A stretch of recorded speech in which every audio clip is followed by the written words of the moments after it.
삼성전자 주주 여러분 반갑습니다. 오늘 장 시작 전에 이 이야기는 꼭 짚고 가야 합니다. 어제 삼성전자 실적이 나왔고 숫자만 봐도 강했습니다. 매출 171조 원대, 영업이익 89조 원대. 이 정도면 그냥 좋은 실적이 아니라 역대급이라는 말이 붙을 수밖에 없는 숫자죠. 그런데 저는 오늘 이 실적을 고점으로 보면 안 된다고 생각합니다. 오히려 이제 시작일 수 있습니다. 왜냐하면 어제 실적보다 더 중요한 메시지가 컨퍼런스 콜에서 나왔기 때문입니다. 삼성전자가 메모리 공급 부족에 대해 굉장히 강한 톤의 이야기를 했습니다. 메모리 공급 부족이 내년에 더 심해질 수 있고 이 흐름이 2028년에도 이어질 수 있다는 메시지입니다. 이건 단순히 이번 분기 실적이 좋았다는 이야기가 아닙니다. 삼성전자가 앞으로 몇 년짜리 반도체 사이클의 문 앞에 서 있을 수 있다는 이야기입니다. 그래서 오늘 장 시작 전에 우리가 봐야 할 건 하나입니다. 삼성전자 실적이 끝난 이벤트인지 아니면 공급 부족 사이클의 시작인지입니다. 저는 이 부분을 굉장히 중요하게 봐야 한다고 생각합니다. 지금까지 시장은 삼성전자를 보면서 계속 의심했습니다. HBM은 따라잡을 수 있나? SK하이닉스와의 격차는 줄일 수 있나? 파운드리는 언제 인정받나? 메모리 실적은 일회성 아닌가? 이런 질문들이 계속 있었죠. 그런데 어제 나온 실적과 컨콜 메시지는 이 질문의 방향을 바꿀 수 있습니다. 이제 시장은 이번 분기 잘 벌었냐가 아니라 이 공급 부족 사이클에서 삼성전자가 얼마나 더 가져갈 수 있냐를 보게 될 겁니다.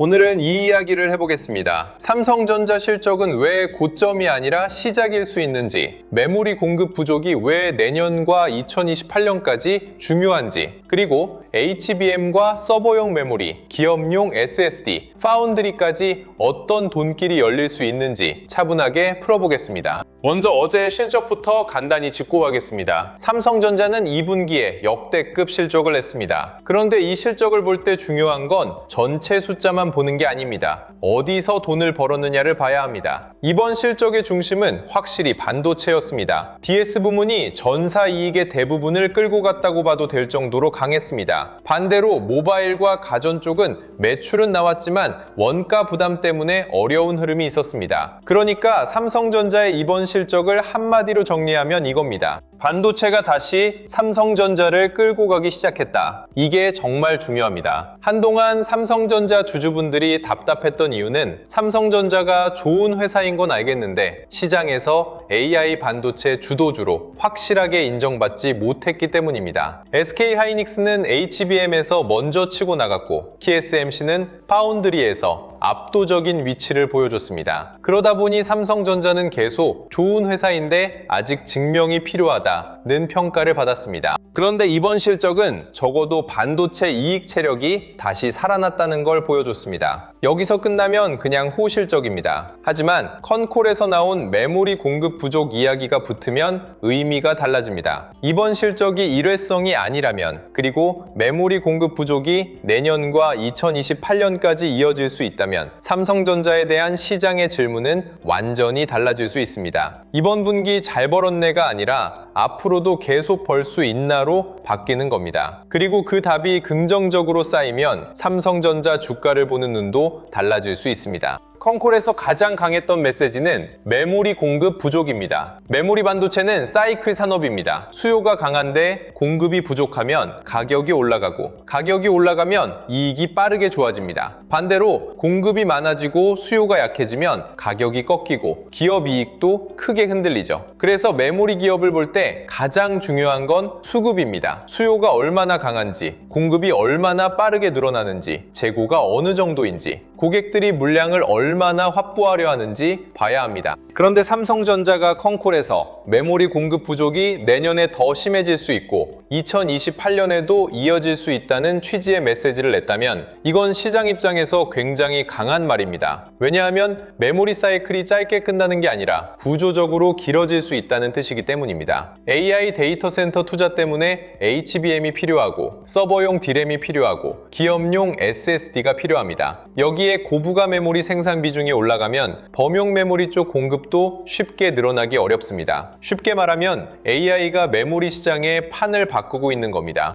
예전에는 메모리 사이클을 PC와 스마트폰 수요 중심으로 봤습니다. 스마트폰이 많이 팔리면 메모리 수요가 좋아지고 PC가 부진하면 수요가 약해지는 시기였죠. 그런데 지금은 데이터 센터와 AI 서버가 메모리 수요의 중심으로 올라오고 있습니다. AI 서버는 메모리를 훨씬 많이 씁니다. HBM만 필요한 게 아니라 서버용 D램도 필요하고 데이터를 저장하고 불러오는 기업용 SSD도 필요합니다. 그러니까 AI 투자가 이어지는 한 메모리 수요는 생각보다 오래 강할 수 있습니다. 이게 삼성전자에게 중요한 이유입니다. 삼성전자는 메모리 전체 라인업을 가지고 있는 회사입니다. HBM, D램, NAND, 기업용 SSD까지 폭이 넓습니다. 시장이 메모리 공급 부족을 장기 사이클로 보기 시작하면 삼성전자는 다시 중심에 설 수 있습니다. 그래서 저는 오늘 이 메시지를 강하게 가져가야 한다고 봅니다. 실적은 고점이 아닐 수 있습니다. 공급 부족 사이클의 시작일 수 있습니다.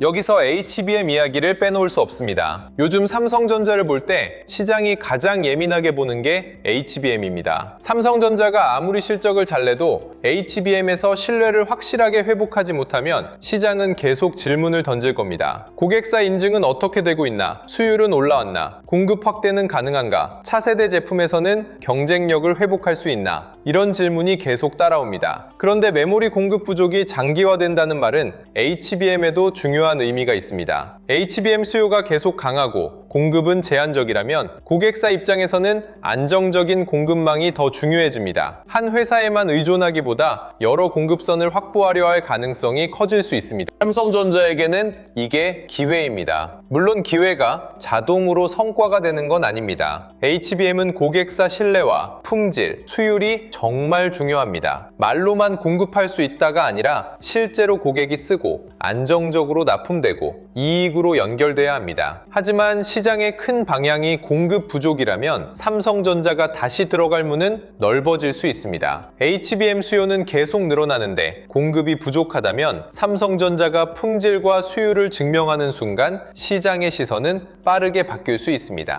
이게 바로 오늘 메시지의 핵심입니다. 삼성전자는 이제 HBM에서 늦은 회사로만 볼 기업이 아닙니다. 공급 부족 사이클 속에서 고객사들이 더 많은 메모리 공급선을 찾게 될 때 삼성전자가 다시 중요한 카드가 될 수 있습니다. 물론 확인은 필요합니다. 고객사 신뢰, 수율, 공급 일정, 다음 세대 제품 이 네 가지가 계속 확인돼야 합니다. 하지만 방향은 분명합니다. 공급 부족이 길어질수록 삼성전자의 기회도 길어질 수 있습니다. 서버용 메모리와 기업용 SSD도 같이 봐야 합니다. 많은 분들이 AI 반도체라고 하면 HBM만 생각합니다. 그런데 데이터 센터는 HBM 하나로 돌아가지 않습니다. GPU가 필요하고 HBM이 필요하지만 서버 전체에는 고성능 D램이 들어가고 대규모 데이터를 저장하고 불러오는 기업용 SSD도 필요합니다. AI 모델이 커질수록 데이터는 더 많아집니다. 데이터를 학습시키고 저장하고 다시 불러오는 과정이 계속 반복됩니다. 그러면 저장 장치와 서버용 메모리의 중요성도 같이 커집니다. 삼성전자가 가진 강점이 바로 여기 있습니다. 삼성전자는 HBM 하나만 있는 회사가 아닙니다. 서버용 D램, NAND, 기업용 SSD까지 같이 볼 수 있는 회사입니다. 그래서 메모리 공급 부족이 장기화될수록 삼성전자의 실적 체력은 한 제품에만 의존하지 않을 수 있습니다. 물론 범용 메모리는 조심해야 합니다. 중국 메모리 업체들이 올라오고 있고 범용 D램에서는 가격 경쟁 우려가 생길 수 있습니다. 그래서 삼성전자가 진짜로 다시 평가받으려면 범용 제품이 아니라 고부가 제품에서 차별화해야 합니다.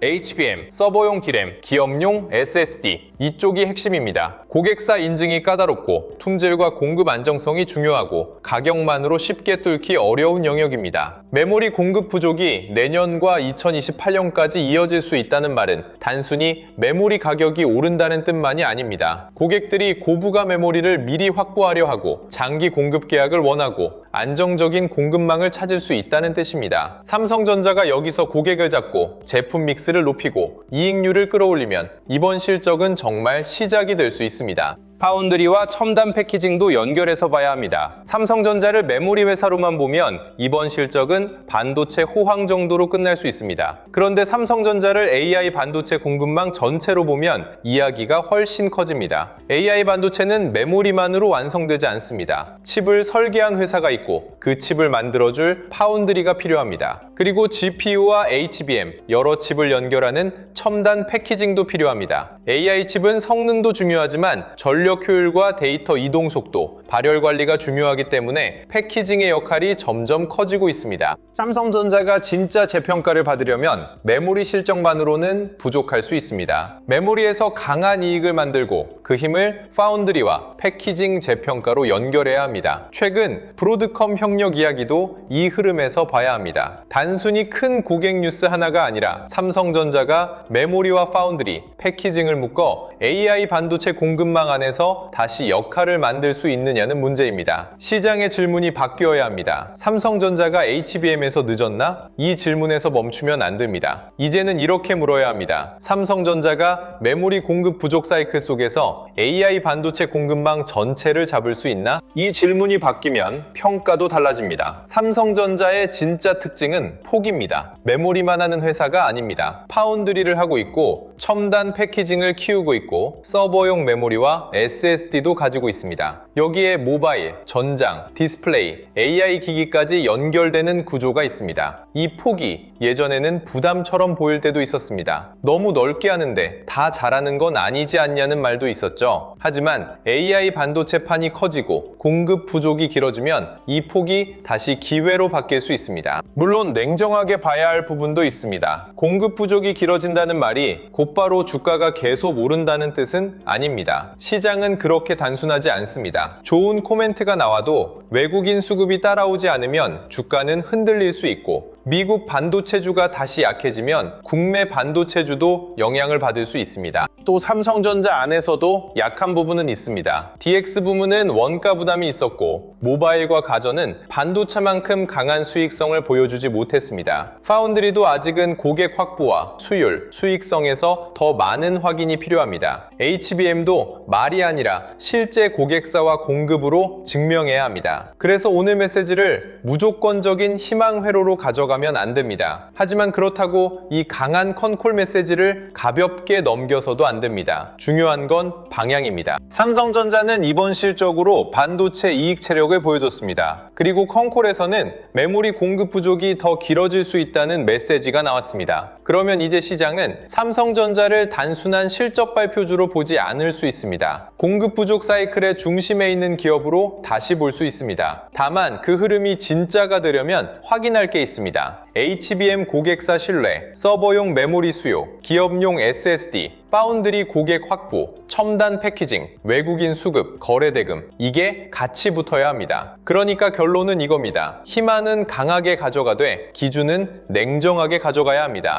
오늘 장 시작 전에 주주분들이 가져가야 할 관점은 분명합니다. 어제 실적을 보고 와 많이 벌었네 에서 끝내면 안 됩니다. 컨콜의 핵심은 앞으로입니다. 메모리 공급 부족이 내년에 더 심해지고 2028년에도 이어질 수 있다면 삼성전자는 이제 단기 실적주가 아니라 장기 공급 부족 사이클의 중심주로 다시 해석될 수 있습니다. 이건 굉장히 큰 차이입니다. 단기 실적주는 숫자가 나오면 끝입니다. 이미 좋은 숫자가 나왔으니까 차익 실현이 나올 수 있고 시장은 다음 재료를 찾습니다. 그런데 공급 부족 사이클의 중심주가 되면 이야기가 달라집니다. 숫자는 시작이고 다음 분기와 그 다음 분기, 내년과 2028년까지 시장이 계속 확인하게 됩니다. 이게 삼성전자에게 필요한 프레임 변화입니다. 지금까지는 삼성전자 이번 분기 잘 나왔냐 였습니다. 이제는 삼성전자가 2028년까지 이어질 수 있는 메모리 공급 부족 사이클에서 얼마나 가져갈 수 있냐입니다. 이 질문이 붙으면 삼성전자의 이야기는 훨씬 길어집니다. HBM도 보고 서버용 D램도 보고 기업용 SSD SSD도 보고 파운드리와 패키징도 보게 됩니다. 반도체 장비와 소재, 전력 인프라까지 같이 연결해서 보게 됩니다. 그래서 오늘은 장 초반 등락만 보고 흔들리면 안 됩니다. 오늘의 핵심은 방향입니다. 삼성전자 실적이 고점인지 시작인지, 저는 이번 컨콜 메시지 때문에 시장이 이걸 다시 생각하게 될 가능성이 크다고 봅니다. 자, 오늘 이야기는 여기서 바로 자료와 연결됩니다. 삼성전자 실적이 좋았습니다. 컨콜 메시지도 강했습니다. 메모리 공급 부족이 내년에 더 심해지고 2028년에도 이어질 수 있다는 말이 나왔습니다. 그런데 여기서 가장 위험한 건 숫자만 보고 끝내는 겁니다. 실적 좋다, 공급 부족이다, 그럼 삼성전자 간다, 이렇게만 보면 너무 단순합니다. 진짜 봐야 할 건 이 돈이 어디서 시작됐고 앞으로 어디로 번질 수 있느냐입니다. 메모리 공급 부족이 길어진다면 삼성전자 하나만 볼 게 아니라 HBM, 서버용 D램, 기업용 SSD, 파운드리, 첨단 패키징, 반도체 장비, 소재, 전력 인프라까지 같이 봐야 합니다. 그래서 오늘 내용과 연결해서 준비한 자료가 바로 앞으로 5년 돈이 움직일 기업 지도입니다. 이 자료는 지금 당장 사야 할 종목을 찍어 놓은 표가 아닙니다. 오히려 오늘처럼 강한 실적과 강한 컨콜 메시지가 나왔을 때 이게 단기 호재인지 아니면 장기 사이클의 시작인지 판단하기 위한 기준표에 가깝습니다. 기업이 무엇으로 돈을 버는지, 최근 실적은 왜 달라졌는지, 회사가 공식적으로 발표한 투자 계획은 무엇인지부터 정리했습니다. 그리고 앞으로 1년, 3년, 5년 동안 어떤 숫자가 확인돼야 기업 가치가 달라질 수 있는지도 함께 담았습니다. 삼성전자를 볼 때 영업이익 숫자만 보면 안 됩니다. DS 반도체가 왜 강했는지, DX는 왜 부담이 생겼는지, HBM과 서버 메모리, 기업용 SSD는 어떤 흐름인지, 파운드리와 패키징이 실제 고객으로 이어질 수 있는지 봐야 합니다. 이 자료는 그걸 한눈에 보기 위한 지도입니다.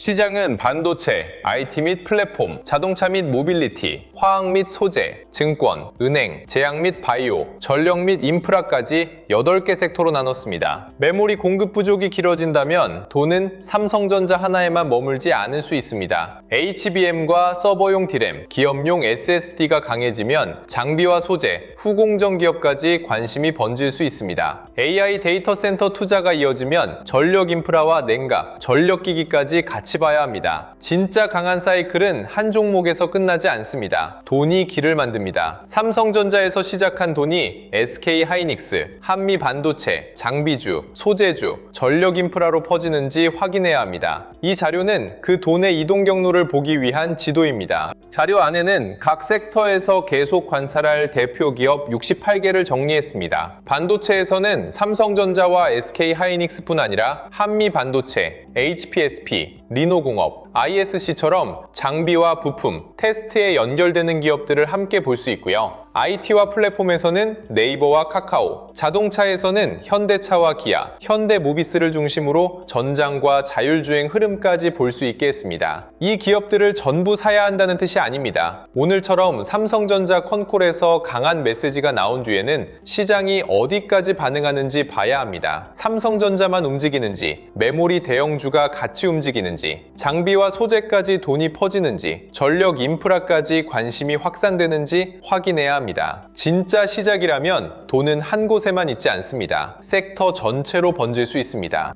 삼성전자는 별도 심층 분석 페이지로 구성했습니다. 메모리 반도체와 파운드리, 스마트폰과 가전, 디스플레이와 전장 사업이 각각 어떤 역할을 하는지부터 확인할 수 있고요. 최근 매출과 영업이익이 어느 사업부에서 달라졌는지, 재고와 설비 투자, 현금 흐름은 어떤 방향인지도 함께 정리했습니다. 이번 실적에서 반도체는 매우 강했습니다. 하지만 DX는 원가 부담이 있었습니다. 그러면 이제 봐야 할 건 사업부별 방향입니다. 1년 안에는 HBM과 서버용 메모리 고객사 변화, 기업용 SSD 수요, 반도체 이익률을 봐야 합니다. 3년 구간에서는 파운드리와 패키징이 실제 고객과 매출로 이어지는지 확인해야 합니다. 5년 구간에서는 반도체를 넘어 전장, AI 기기, 로봇, 데이터 센터 관련 사업이 새로운 이익축이 되는지 봐야 합니다. 이번 컨콜 메시지는 그래서 중요합니다. 공급 부족이 2028년까지 이어질 수 있다면 삼성전자는 단기 실적주가 아니라 1년, 3년, 5년을 놓고 봐야 하는 기업이 됩니다. 삼성전자 외에도 네이버, 현대차, LG화학, 미래에셋증권, KB금융, 삼성바이오로직스처럼 각 업종 대표 기업을 같은 방식으로 정리했습니다. 왜냐하면 시장은 삼성전자만 보고 끝나지 않기 때문입니다. 반도체가 강하면 장비와 소재가 움직일 수 있고 AI 데이터 센터가 강하면 전력 인프라가 움직일 수 있습니다. 자동차가 소프트웨어 중심으로 바뀌면 전장과 반도체가 다시 연결됩니다. 금융주는 거래대금과 주주 환원 흐름을 봐야 하고 바이오는 금리와 수급이 바뀔 때 다시 관심을 받을 수 있습니다. 각 기업별로 사업 구조와 최근 실적, 경쟁력과 공식 투자 계획을 먼저 보고요. 1년, 3년, 5년 뒤 어떤 숫자가 확인돼야 하는지도 함께 볼 수 있게 했습니다. 이름이 아니라 숫자를 봐야 합니다. 기대감이 아니라 확인 조건을 봐야 합니다. 적정가도 보수적, 기준, 낙관적 세 가지로 나눴습니다. 오늘 같은 강한 메시지가 나오면 많은 분들이 바로 낙관적인 가격만 보려고 합니다. 그런데 그렇게 보면 위험합니다. 메모리 공급 부족이 생각보다 짧게 끝나거나 HBM 고객사 확인이 늦어지고 파운드리 개선이 약하다면 보수적인 시나리오도 봐야 합니다. 반대로 메모리 업황이 안정되고 서버용 D램과 기업용 SSD 수요가 실적으로 계속 이어진다면 기준 시나리오를 볼 수 있습니다. 여기에 HBM 고객사 확대, 파운드리 고객 확보, 첨단 패키징 재평가까지 붙는다면 낙관적인 평가도 가능해집니다. 중요한 건 목표가 숫자 하나가 아닙니다. 어떤 조건이 유지돼야 그 평가가 가능한지, 반대로 어떤 조건이 깨지면 다시 낮춰봐야 하는지가 더 중요합니다. 오늘 컨콜 메시지는 강합니다. 하지만 이게 시작이 되려면 조건이 이어져야 합니다. 그래서 시나리오가 필요합니다. 마지막에는 실제 매수 전, 그리고 보유 중에도 확인할 체크리스트를 넣었습니다. 이 회사가 무엇으로 돈을 버는지 내가 설명할 수 있는지, 매출과 이익뿐 아니라 실제 현금이 들어오는지, 외국인과 기관 자금이 들어오는지, 거래 대금이 붙는지, 섹터 전체가 살아나는지, 아니면 특정 종목만 움직이는지 확인할 수 있게 했습니다. 오늘 같은 날에는 더 필요합니다. 컨콜 메시지가 좋다고 바로 공분하지 말고 외국인 수급과 거래 대금이 붙는지 봐야 합니다. 반도체 섹터 전체로 돈이 퍼지는지 봐야 합니다. HBM과 서버 메모리, 파운드리 코멘트가 실제 숫자로 이어지는지 봐야 합니다. 좋은 기업과 좋은 매수 자리는 같은 말이 아닙니다. 강한 컨콜 메시지와 좋은 매수 자리도 같은 말이 아닙니다. 그래서 기준이 필요합니다. 오늘 메시지는 시작일 수 있습니다. 하지만 그 시작을 내 계좌의 기회로 만들려면 확인할 숫자와 기준이 있어야 합니다. 자료가 필요하신 분들은 영상 아래 더보기란에 있는 파란색 링크를 눌러 신청해 주시면 됩니다. 그리고 채널 구독과 좋아요를 눌러주시고요. 댓글에는 확인할 수 있도록 구독 완료라고 4글자만 남겨주세요. 신청해 주신 분들에 한해서 확인되는 순서대로 자료를 보내드리겠습니다. 이 자료는 지금 당장 사야 할 종목을 찍어 놓은 표가 아닙니다. 오늘처럼 삼성전자에서 강한 실적과 강한 컨콜 메시지가 나왔을 때 이게 단기 호재인지 아니면